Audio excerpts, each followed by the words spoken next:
قرصافہ بکریاں چرایا کرتے تھے اور اپنی خالہ کے گھر رہتے تھے۔ ایک دن وہ حضور کی خدمت میں حاضر ہوئے، حضور کو دیکھا، پھر حضور کے ہو کے رہ گئے۔ پھر بکریوں کی طرف دھیان کم ہوا اور حضور علیہ السلام کی خدمت میں حاضری ہونے لگی۔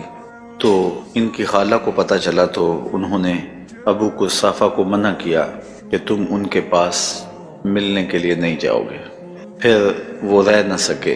ابو قرصافہ نے کہا کہ مجھے روک دینا، لیکن میری گزارش یہ ہے کہ ایک بار تم بھی دیکھ لو، پھر تم کہو گے تو میں نہیں جاؤں گا۔ انہوں نے کہا ٹھیک ہے۔ تو ابو قرصافہ اپنی والدہ اور اپنی خالہ کو لے کے حضور کے پاس گئے۔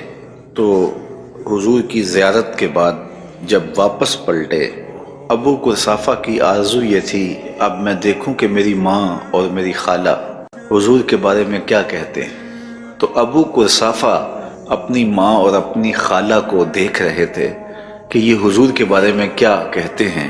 تو ان کی ماں نے اور ان کی خالہ نے واپس چلتے ہوئے جو لفظ کہے وہ سنیے اور حضور علیہ السلام پہ درود پڑھیے۔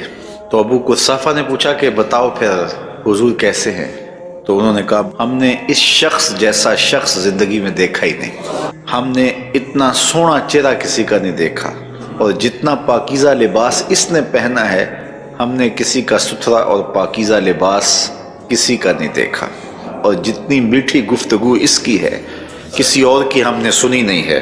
اور اگلے لفظ سنیے جو ابو قرصافہ کی خالہ نے کہے، ابو قرصافہ کی ماں نے کہا ابو قرصافہ کیا بتائیں، جب وہ بولتا تھا تو اس کے منہ سے نور نکلتا تھا۔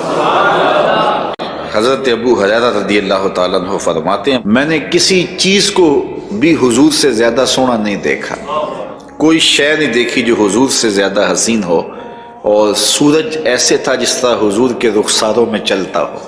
یہ حضور کا چہرہ تھا، یہ حضور کا رخ انور تھا۔ یہ نہیں کہا کہ میں نے حضور جیسا کوئی انسان نہیں دیکھا، کہا حضور جیسی میں نے کوئی شے بھی نہیں دیکھی۔ اعلی حضرت بھی بولے بلبل نے گل ان کو کہا، قمری نے سروے جاں فضا، حیرت نے جھنجھلا کر کہا یہ بھی نہیں وہ بھی نہیں۔ خورشید تھا کس زور پر کیا بھڑ کے چمکا تھا قمر، بے پردہ جب وہ رخ ہوا یہ بھی نہیں وہ بھی نہیں۔